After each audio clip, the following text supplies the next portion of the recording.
1950s तक India में untouchability legal थी। आप ही बताइए आज की डेट में एक्सेप्शनली सही, मैं बोल रही हूँ रेयरेस्ट ऑफ रेयर सिचुएशन में, क्या एक इंसान का 4 शादी करना लीगल होना चाहिए? क्या 18 साल से कम उम्र में शादी करना लीगल होना चाहिए? सक्सेशन और इनहेरिटेंस के मामले में मेल से कंपेयर फीमेल्स को आधे से कम हिस्सा ही मिलेगा, क्या ये लीगल होना चाहिए? और मुस्लिम वुमन बाकी इंडियन वुमन की तरह मेंटेनेंस क्लेम नहीं ही कर सकती, ये क्यों एक्सेप्टेबल होना चाहिए? ये सारे और इसके जैसे और बहुत सारे ना पूछे जाने वाले सवाल हम डिस्कस करेंगे आज की इस वीडियो में। हे एवरीबॉडी, मैं हूँ प्रिया और आज की इस वीडियो में हम बात करने वाले हैं यूनिफॉर्म सिविल कोड के बारे में। ये चाहे आए या ना आए, पर देश में जो प्रॉब्लम्स चल रही है ना, उन्हें डिस्कस करना जरूरी है। चलिए आज की वीडियो स्टार्ट करते हैं। सुप्रीम कोर्ट डंडा मारती है, कह रही है कॉमन सिविल कोड लाओ। आर्टिकल 29 राइट टू कल्चर एक फंडामेंटल राइट है। इसको आगे चलाएं, इस पे बार बार सोचें कि कहीं कोई तूफान ना आए अगर इसके लिए इन्होंने कोई कदम उठाए। इंडिया में सारे के सारे लॉज एक समान अप्लाई होते हैं, मतलब मैंने मर्डर किया हो या आपने मर्डर किया हो, एक जैसी सजा मिलेगी। इसे यूनिफॉर्मिटी कहते हैं। इंडिया में बहुत सारे यूनिफॉर्म लॉज ऑलरेडी एग्जिस्ट करते हैं, जिसका सबसे बड़ा एग्जांपल है कॉन्स्टिट्यूशन ऑफ इंडिया। इसके अलावा कॉन्ट्रैक्ट एक्ट, आईपीसी, सीपीसी, बहुत सारे लॉज है। इस यूनिफॉर्मिटी का ना सिर्फ एक एक्सेप्शन है, पर्सनल लॉज, जो रिलीजन टू रिलीजन वैरी करते हैं। फिलहाल इंडिया में हिंदू, मुस्लिम, सिख, क्रिश्चियन, पारसी सबके अपने अपने पर्सनल लॉज है, जिसके कारण बहुत सारी प्रॉब्लम्स होते हैं। चलिए इस पॉइंट पे यूनिफॉर्म सिविल कोड क्या होता है उसे समझते हैं। तो आर्टिकल 44 मतलब यूसीसी मतलब समान नागरिक संहिता एक ऐसा लॉ है जो हिंदू, मुस्लिम, सिख, क्रिश्चियन, पारसी सभी के लिए एक यूनिफॉर्म पर्सनल लॉ लाने की बात करता है। पर हमारा जैसा देश जहाँ 110 करोड़ हिंदू है, 20 करोड़ मुस्लिम, 4 करोड़ क्रिश्चियन, 3 करोड़ सिख है, ऐसे में क्या एक यूनिफॉर्म पर्सनल लॉ लाना इतना आसान होगा? एक्चुअली ना ये स्टेटमेंट एंटायरली ट्रू नहीं है, क्योंकि इंडिपेंडेंस के टाइम पे भी हिंदूज ही मेजॉरिटी में थे। तो 1950s में जब नई नई आज़ादी मिली, नया देश बना, नया पार्टीशन हुआ, सब कुछ ना, नई डाइवर्सिटी, इतनी प्रॉब्लम्स में भी 1955 में हिंदू पर्सनल कोड पास किया गया था। मतलब जी हाँ, 1955 में हिंदू पर्सनल लॉज का यूनिफॉर्म कोडिफिकेशन हो गया था। ये कैसे पॉसिबल हुआ? क्योंकि अभी के टाइम पे सुप्रीम कोर्ट ये बोलती कि अगर आपको कोई भी लॉ लाना है ना, तो जितने भी स्टेक होल्डर्स है उनके साथ आपको कंसल्टेशन करना चाहिए, फीडबैक लेना चाहिए। पर 1950s में ऐसा कोई सिस्टम नहीं था। तो 1950s में क्या हुआ? इलेक्शन लड़ गए। इलेक्शन पहले बोला गया कि अगर हम जीतेंगे, अगर हम पावर में आते तो हिंदू कोड बिल को पास करेंगे। वो इलेक्शन जीत गए और इलेक्शन जीतने को कंसेंट मान लिया गया कि हिंदू कोड बिल को पास करना चाहिए, और ऐसे आया हिंदू कोड बिल। जैसे कि फॉर एग्जाम्पल बीजेपी ने भी अपने इलेक्शन मैनिफेस्टो में बार बार यूसीसी की बात की है। बीजेपी ने इलेक्शन जीत भी लिया, पर क्या इलेक्शन जीतने को वो यूसीसी इंप्लीमेंट करने की कंसेंट भी मान सकते हैं? चलिए आगे समझते हैं। चलिए इंडिया में पर्सनल लॉज की क्या हिस्ट्री रही है उसे समझते हैं। इसमें हम हिंदू और मुस्लिम एंगल और बीच में आए ब्रिटिश एंगल सबको समझेंगे। तो हिंदू के थे शास्त्र, जिनका इंटरप्रिटेशन ब्राह्मण करते थे और राजा एग्जीक्यूट करवाते थे। चाहे किसी भी टाइप का केस हो, सबके आंसर शास्त्रों में दिए गए थे। सिमिलरली मुस्लिम्स के थे शरिया लॉ, जिनका इंटरप्रिटेशन काजी करते थे और नवाब लागू करवाते थे। अब जैसे ही ईस्ट इंडिया कंपनी आई तो अपने इंग्लिश सब्जेक्ट्स पर उन्होंने लागू करवाया इंग्लिश कॉमन लॉ, जिसके लिए कोर्ट्स भी एस्टैब्लिश किए गए। पर जब बात इंडियन सब्जेक्ट्स की डिस्प्यूट सॉल्व करने की आई, तब ये सवाल खड़े हुए कि कौन सा लॉ फॉलो किया जाएगा। ब्राह्मण और काजी दोनों को ही शास्त्र और शरिया लॉ को इंटरप्रेट करने बुलाया जाता। फिर 1862 तक भारत के अलग अलग पार्ट में हाई कोर्ट एस्टैब्लिश हो चुके थे और अलग अलग रिलीजियस लॉ भी बनने लगे थे, जैसे Hindu widow remarriage act, Hindu women right to property act, Hindu inheritance act etcetera. Similarly Muslims के भी लॉ कोडिफाई हुए, जैसे Muslim personal law application act, dissolution of Muslim marriage act etcetera. मतलब ये समझिए कि 1946 तक जब तक इंडियन कॉन्स्टिट्यूशन की ड्राफ्टिंग कमेटी सेटअप हुई थी, तब तक ये पूरा प्रोग्रेस हुआ था। अब हम ये समझते हैं कि इंडियन कॉन्स्टिट्यूशन में आर्टिकल 44 आया कैसे। जब ड्राफ्टिंग कमेटी बैठी तब यूनिफॉर्म सिविल कोड लाने का प्लान किया गया और उस पर काफी डिबेट की गई। ड्राफ्ट में यूसीसी था आर्टिकल 35 में।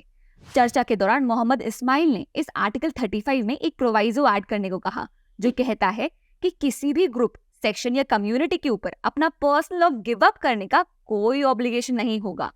कुछ मेंबर्स का कहना था कि यूसीसी को फंडामेंटल राइट्स का पार्ट होना चाहिए और कुछ ने इसे अपोज किया, और फाइनली 5:4 की मेजोरिटी से ये डिसाइड किया गया कि यूनिफॉर्म सिविल कोड को directive principle of state policies के अंदर रखा जाएगा।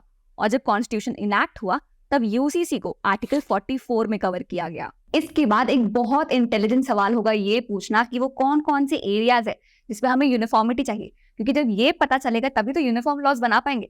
तो मैं आपको कुछ एग्जांपल से बताती हूँ कि फिलहाल इंडिया के जो पर्सनल लॉज है वो कितने अलग है। इसमें सबसे पहले आता है आईपीसी का सेक्शन 494, जो ये कहता है कि एक लिविंग स्पाउस के होते हुए अगर कोई दूसरी शादी करता है तो ये एक क्राइम है। इस यूनिफॉर्म लॉ का ना सिर्फ एक एक्सेप्शन है कि अगर वो आदमी मुस्लिम है तो वो 4 शादियां कर सकता है। That's an exception to our penal laws. अब इसमें यूनिफॉर्मिटी ऐसे तो नहीं आ सकती ना कि जिसको जितनी शादियां करना है कर लो, नहीं। प्रोग्रेसिव वर्ल्ड इज मोनोगेमस, तो यूनिफॉर्मिटी भी उसी लाइन में आएगी। इसके बाद हिंदू लॉ में इर्रिट्रेबल ब्रेकडाउन ऑफ मैरिज एक वैलिड ग्राउंड ऑफ डाइवोर्स नहीं है। नेक्स्ट, हिंदू वुमेन प्रॉपर्टी में इक्वल शेयर इनहेरिट करती है, वहीं मुस्लिम वुमेन मेल रिलेटिव से कंपेयर आधे से कम शेयर ही इनहेरिट कर सकती है। इसके बाद मुस्लिम वुमेन बाकी इंडियन वुमेन की तरह लंबे समय तक मेंटेनेंस क्लेम नहीं कर सकती। और सबसे इंपॉर्टेंट डिफरेंस जो मुझे लगता है वो ये कि इंडियन लॉ सारे रिलीजन के लिए मैरिज के लिए एक यूनिफॉर्म एज प्रिस्क्राइब करता है, जो है 18 और 21 साल, और इसे भी डेवलपमेंट के लिए इंक्रीज करने की बात की जा रही है। अगर इसके नीचे शादी की जाती है तो वो चाइल्ड मैरिज है और इसे प्रोहिबिट किया गया है, बट एक रिलीजन को अलाउड है। ऐसे और भी बहुत सारे एग्जाम्पल्स है डिफरेंट रिलीजन के जो अलग अलग अप्लाई होते हैं। बट एक मिनट, कहीं यूसीसी एक हिंदू मुस्लिम डिबेट तो नहीं? कहीं यूसीसी की बात करके सोसाइटी को रेडिकलाइज तो नहीं किया जा रहा है? अगर मैं एकदम साफ तरीके से, सिंपल तरीके से बोलूं ना, तो ये पूरा मुद्दा है सोसाइटी से ऐसे लॉज को हटाने का जो डिस्क्रिमिनेटरी है, जो डेरोगेटरी है, जो बिना किसी लॉ या लॉजिक के साफ साफ गलत है। जैसे कि फॉर एग्जांपल हमने अनटचेबिलिटी को हटाया था। इमेजिन करिए उस वक्त अनटचेबिलिटी जैसे सोशल इविल को हटाते वक्त अगर लेजिस्लेटर्स हर किसी से पूछ रहे होते कि भैया अनटचेबिलिटी को हटा रहे, आपके रिलीजन को ठेस तो नहीं पहुंचना, तो कितना अजीब नहीं लगता? It's high time we realize कि वो लेजिस्लेटर्स है, पीपल प्लीजर्स नहीं। नेक्स्ट बहुत इंपॉर्टेंट क्वेश्चन ये है कि पर्सनल लॉ और कॉन्स्टिट्यूशनल लॉ में सुप्रीम कौन है, और क्या सुप्रीम कोर्ट पर्सनल लॉज में इंटरफेयर कर सकता है? इस सवाल का जवाब जानने के लिए हमें पर्सनल लॉज के कुछ इंपॉर्टेंट केसेस देखने होंगे। तो अगर हम इंडियन लीगल हिस्ट्री की शुरुआत के कुछ इंटरेस्टिंग केसेस देखें तो 1952 का एक बहुत इंपॉर्टेंट केस है जिसमें एक आदमी को बिगमी मतलब 2 बार शादियां करने के लिए पनिश किया जाता है इस लॉ के अंदर। कन्विक्ट का कहना ये था कि ये जो पनिशमेंट, ये जो लॉ है ना, ये मेरे धर्म के विरुद्ध है। कैसे? क्योंकि मुझे फर्स्ट वाइफ से कोई सन नहीं था और मेरे धर्म के हिसाब से अगर मेरे लास्ट राइट्स मेरे बेटे ने नहीं किए तो मुझे मोक्ष नहीं मिलेगा। और हिंदू रिलीजन तब के टाइम पे ये कहता था कि अगर फर्स्ट वाइफ से सन ऑब्टेन नहीं हो रहा है तो आप दूसरी शादी कर सकते हो। सारे आर्गुमेंट्स कोर्ट ने खारिज के, एक्ट को वैलिड डिक्लेयर किया और उस इंसान को बिगमी के लिए पनिश किया। इस पॉइंट पे हम मुस्लिम लॉ के भी कुछ इंपॉर्टेंट केसेस देखते हैं। तो इस पॉइंट पे सबसे इंपॉर्टेंट, सबसे लैंडमार्क केस है शाहबानो केस। इस केस में शाहबानो को 40 साल की शादी और 5 बच्चों के बाद तलाक दिया गया था। तो हमारे इंडियन लॉ में ना एक प्रोविजन है सीआरपीसी का सेक्शन 125 जो इंडियन वुमेन को मेंटेनेंस की प्रोटेक्शन प्रोवाइड करता है। तलाक के बाद शाहबानो ने भी सेक्शन 125 के अंदर मेंटेनेंस क्लेम किया, पर उसके पति ने इस मेंटेनेंस के अगेंस्ट अपील फाइल कर दी सुप्रीम कोर्ट के 5 जजेस की बेंच ने, और इसीलिए इसे लैंडमार्क केस कहा जाता है। सुप्रीम कोर्ट ने क्लियरली ये कहा कि even Muslim women are entitled to protection under section 125 और सीआरपीसी। इसके साथ ही आर्टिकल 44 पर टिप्पणी करते हुए ये कहा कि अगर यूनिफॉर्म सिविल कोड आ जाता है तो वो नेशनल इंटीग्रेशन के लिए काम करेगा और इसे कन्फ्लिक्टिंग आइडियोलॉजीज के टाइम पे बेटर सोल्यूशन प्रोवाइड करेगा।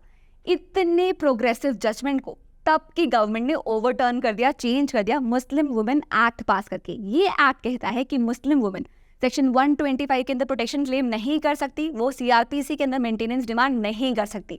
अगर हम रीसेंट टाइम्स की बात करें तो सबसे इंपॉर्टेंट केस है शायरा बानो का, जिसे ट्रिपल तलाक जजमेंट भी कहते हैं। इस केस में शायरा बानो के पति ने तलाक ए बिद्दत मतलब ट्रिपल तलाक प्रोनाउंस करके उन्हें डाइवोर्स कर दिया था, जिसके अगेंस्ट शायरा बानो ने सुप्रीम कोर्ट में रिट पिटिशन फाइल की और मुस्लिम लॉ के 3 प्रैक्टिसेस को चैलेंज किया, निकाह हलाला, पॉलीगैमी और तलाक ए बिद्दत, ये कहते हुए कि जो 3 प्रैक्टिसेस है ये डेरोगेटरी है, ये डिस्क्रिमिनेटरी है।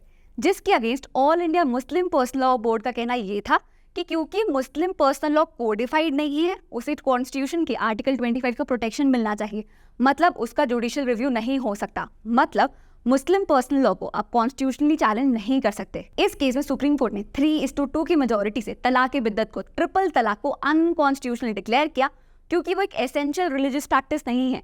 इसके साथ ही ये कहा कि अगर निकाह हलाला और पॉलीगैमी को भी अनकॉन्स्टिट्यूशनल डिक्लेयर करना है, निरस्त करना है, तो उसकी सही अथॉरिटी पार्लियामेंट के पास है। कट टू 2023 मार्च में जब सुप्रीम कोर्ट के सामने एक PIL फाइल की गई थी यूसीसी को पास कराने के लिए, तो कोर्ट ने ये कहा कि यूसीसी को इनैक्ट करने के लिए कोर्ट एक गलत फोरम है, इस पर लॉ पार्लियामेंट ही बना सकता है। Recently prime minister Narendra Modi ने ये कहा कि इंडिया में यूनिफॉर्म सिविल कोड की जरूरत है और हमेशा से ही बीजेपी की इलेक्शन मैनिफेस्टो में इसे इम्प्लीमेंट करने का प्रॉमिस किया गया है। इसके साथ ही इंडिया की 22nd लॉ कमीशन ने पब्लिक और रिलीजियस ऑर्गेनाइजेशन से व्यूज और आइडियाज मंगवाए हैं यूसीसी को लेकर। जो भी लोग इंटरेस्टेड है वो 14 जुलाई तक अपने व्यूज बता सकते हैं। पर इसके पहले वाली 21st लॉ कमीशन ने 2018 में यूसीसी को एग्जामिन किया था और स्टेक होल्डर से उनके व्यूज भी मंगवाए थे। फिर रिपोर्ट में लॉ कमीशन ने यूसीसी को इस स्टेज पे नीदर नेसेसरी नॉर डिजायरेबल बोला। इस पहली वाली कमीशन ने काफी सारी प्रैक्टिकल डिफिकल्टीज हाईलाइट की, जैसे हिंदू लॉ में जहां मैरिज को होली सेक्रेमेंट माना जाता है, वहीं क्रिश्चियन लॉ में डाइवोर्स अभी भी स्टिग्मेटाइज्ड है। मुस्लिम लॉ में मैरिज एक कॉन्ट्रैक्ट है और पारसी लॉज में रजिस्ट्रेशन ऑफ मैरिज एक काफी इंपॉर्टेंट रिचुअल है। इन सारे एटीट्यूड्स को रिस्पेक्ट करना बहुत इंपॉर्टेंट है और एक रिलीजन को दूसरे में इम्पोज नहीं किया जा सकता। और अगर यूसीसी पे कंसेंसस नहीं आता है तो आगे बढ़ने का यही रास्ता है कि पर्सनल लॉज में चेंजेस किए जाए ताकि डाइवर्सिटी को प्रिजर्व किया जाए और साथ ही साथ ये इंश्योर कर सके कि पर्सनल लॉज फंडामेंटल राइट से ना कॉन्ट्राडिक्ट करे। ये भी सजेस्ट किया कि यूसीसी लाने की बजाय एग्जिस्टिंग पर्सनल लॉज में जो प्रॉब्लम्स है उन्हें हटाकर हम उन्हें जेंडर जस्ट बना सकते हैं। एक ट्रिक क्वेश्चन पूछूं, क्या यूसीसी को बिना लाए भी ये सारी प्रॉब्लम्स हटाई जा सकती है बिना कोई लॉ पास किए? मेरी तरफ से तो हाँ है। देखिए, ये समझने की जरूरत है कि स्टेट के पास तो पूरी कायनात की पावर है कि वो किसी भी सोशल इंजस्टिस को हटा सकती है। जैसे कि फॉर एग्जांपल जब हिंदू कोड बिल लाया जा रहा था तो स्टेट ने सारी पावर्स को यूज करते हुए जो भी प्रॉब्लमैटिक पार्ट उन्हें हटाए थे। तो मुस्लिम लॉ में मॉडिफिकेशन करने के लिए यूसीसी की ऐसी स्पेशल जरूरत क्यों है? बस मेरे हिसाब से ना नेशनल इंटरेस्ट सबसे ऊपर आता है। सिटीजन की जो बेसिक ह्यूमन राइट्स है वो बहुत इंपॉर्टेंट है, इंडिविजुअल की डिग्निटी बहुत इंपॉर्टेंट है। ऐसे में अगर हम यूसीसी को लाने का सोचे भी ना तो भी डिजायर्ड रिजल्ट अचीव हो सकता है। मुझे ऐसा लगता है कि स्टेट को ना सारे पर्सनल लॉज को उठा के फिल्टर करना चाहिए आज के डे एंड एज के हिसाब से, और वो सारी प्रैक्टिसेस जो डेरोगेटरी है, जो डिस्क्रिमिनेटरी, जो सोशल जस्टिस के खिलाफ है, उन्हें अनकॉन्स्टिट्यूशनल डिक्लेयर कर देना चाहिए। थोड़ा ज़्यादा अफर्मेटिव और स्ट्रिक्ट टोन हो गई क्या? होता है कभी कभी मेरे साथ ऐसा। Let me try one more time. मेरे हिसाब से यूसीसी के आने से या सुप्रीम कोर्ट की पर्सनल लॉ में इंटरफेयर करने से डाइवर्सिटी को कोई खतरा नहीं है। इससे डाइवर्सिटी खत्म नहीं होगी। जैसे कि फॉर एग्जाम्पल यूनिफॉर्मिटी का मतलब ये नहीं होगा कि अब से सबको 7 फेरे लेके शादी करनी होगी। यूनिफॉर्मिटी का मैरिज के सेंस में ये मतलब हो सकता है कि अब से सबको मैरिज रजिस्टर करवानी होगी। और ऑलरेडी तो बहुत सारे यूनिफॉर्म लॉज है ना हमारे पास, जैसे कॉन्स्टिट्यूशन है, कॉन्ट्रैक्ट है। क्या आर्टिकल 14 मतलब इक्वालिटी का देश में आने से सबको ये लगा कि डाइवर्सिटी खतरे में होगी? नहीं। क्या equal pay for equal work आने से लोगों को लगा कि डाइवर्सिटी खतरे में होगी? नहीं। तो यूसीसी आने से ऐसा क्यों लग रहा है? देखो, ये समझना बहुत इंपॉर्टेंट है कि कॉन्स्टिट्यूशन सुप्रीम है और कॉन्स्टिट्यूशन के हिसाब से पर्सनल लॉ को चेंज होना होगा। अगर हम हर पर्सनल लॉ के हिसाब से कॉन्स्टिट्यूशन को चेंज करने बैठे ना तो कोई कॉन्स्टिट्यूशन बचेगा ही नहीं। प्लस इसके साथ ये भी समझना बहुत ज़रूरी है कि किस मैनर से किसी लॉ को इंट्रोड्यूस किया जा रहा है। हमने सीएए के टाइम पे, फार्म लॉ के टाइम पे और ऑनगोइंग मणिपुर वॉयलेंस के टाइम पे देखा कि जितना ज़रूरी लॉ बनाना है उतना ही ज़रूरी होता है कि लॉ को इंट्रोड्यूस कैसे किया जा रहा है। तो इस पर भी विशेष ध्यान देने की ज़रूरत है। अच्छा, यूनिफॉर्म सिविल कोड का सबसे फ्लॉप साइड ये सामने आ रहा है कि uniform civil code UCC directive principle of state policy DPSP का पार्ट है। मतलब नॉर्मल फंडामेंटल राइट्स की तरह उन्हें कोर्ट पे आप एनफोर्स नहीं करवा सकते। तो ये जो स्टेटमेंट है कितना ट्रू है, इसे समझने के लिए हमें फंडामेंटल राइट्स और डीपीएसपी में क्या डिफरेंस है ये समझना चाहिए। तो देश जब आज़ाद हुआ था ना तो हमारे सामने बहुत सारी लिमिटेशंस थी, इकोनॉमिक लिमिटेशन, सोशल, कल्चरल, बहुत सारी प्रॉब्लम्स थी। तो तब के टाइम पे जो भी सारे इंपॉर्टेंट राइट्स थे उनको हमने फंडामेंटल राइट में गारंटी और प्रोटेक्ट किया। और ये लगा कि जैसे जैसे देश डेवलप होगा, प्रोग्रेस होगा, हम नए राइट्स अडॉप्ट करें। तो वो राइट्स कौन से होंगे उनको हमने डीपीएससी में लिखा। इसका सबसे बड़ा एग्जांपल है राइट टू एजुकेशन का। तो for the longest time legislators और कमीशंस को ये लगता रहा कि देश अभी तक इतना डेवलप, इतना प्रोग्रेस नहीं किया है कि हम फ्री और कंपलसरी एजुकेशन प्रोवाइड कर सके। फिर उनको समझ में आया कि जब तक एजुकेशन को कंपलसरी नहीं करेंगे देश भी प्रोग्रेस नहीं करने वाला। और जैसे ये रियलाइज हुआ, एक अमेंडमेंट किया गया और राइट टू एजुकेशन को फंडामेंटल राइट पे इनकॉर्पोरेट किया गया। तो जैसे जैसे देश प्रोग्रेस होता है ना वैसे वैसे नए राइट्स अडॉप्ट किए जाते हैं। तो आपको क्या लगता है, क्या यूनिफॉर्म सिविल कोड को भी फंडामेंटल राइट बनाया जा सकता है? चलिए यूनिफॉर्म सिविल कोड पर जनरली डिस्कस्ड कुछ प्रोज और कॉन्स देख लेते हैं। तो सबसे बड़ा कॉन है इस लॉ को लेकर मास परसेप्शन कि यूसीसी लोगों की रिलीजियस फ्रीडम की अगेंस्ट है। ये एक सेंसिटिव टास्क है। ऐसे में इस लॉ को कैसे इंट्रोड्यूस किया जा रहा है वो बहुत जरूरी है, और किस मैनर में इम्प्लीमेंट किया जाएगा ये भी इंपॉर्टेंट है। डाइवर्सिटी के कारण प्रैक्टिकल डिफिकल्टीज आ सकती हैं एग्जीक्यूशन में, और बिना स्टेट की हेल्प के इन लॉज को फुल्ली इंप्लीमेंट करना मुश्किल हो सकता है। यूसीसी को लेकर इंडियन स्टेट्स काफी डिवाइडेड हैं। ये सारे स्टेट्स वो हैं जो यूसीसी को सपोर्ट कर रहे हैं, वहीं ये वो स्टेट्स हैं जो इसे अपोज कर रहे हैं। अगर हम प्रोज की बात करें तो ये जेंडर इक्वालिटी प्रोवाइड करेगा, सारे सिटीजन्स को इक्वल स्टेटस प्रोवाइड करेगा, नेशनल इंटीग्रेशन प्रमोट करेगा और एग्जिस्टिंग पर्सनल लॉज में रिफॉर्म्स और ट्रांसफॉर्मेशन लाने का स्कोप देगा। तो ये था आज का वीडियो यूनिफॉर्म सिविल कोड के ऊपर। मैं उम्मीद करती हूँ कि आज की इस वीडियो से आपको कुछ नया सीखने को मिला हो। अगर हाँ, तो अपने फ्रेंड्स और फैमिली के साथ भी इस वीडियो को जरूर शेयर करिएगा। बट इस वीडियो में जो भी बातें बताई गई ना, बस वहीं पर मत रुकिए, लोगों से बात कीजिए, कन्फ्लिक्टिंग क्वेश्चंस डिस्कस करिए, बट सिविलाइज तरीके से, because we are a part of a civilize nation. तो लेट्स बिहेव लाइक वन। और ना, इस वीडियो को बनाने के पीछे बहुत मेहनत लगी, तो अगर ये वीडियो पसंद आए तो चैनल को सब्सक्राइब भी कर देना। ऐसे और अलग अलग टॉपिक्स पे बहुत सारी वीडियोस अपलोड करते हैं इस चैनल पे। इसके साथ ही हमारा एक इंस्टाग्राम चैनल भी है, फिनोलॉजी लीगल के नाम से, जिस पे ऐसे ही टॉपिक्स पर हम पोल्स करते हैं, क्वेश्चंस पूछते हैं, इंटरेस्टिंग FAQs डिस्कस करते हैं, तो उसे भी आप सब्सक्राइब कर सकते हैं। That's it for now, see you in the next class, bye bye.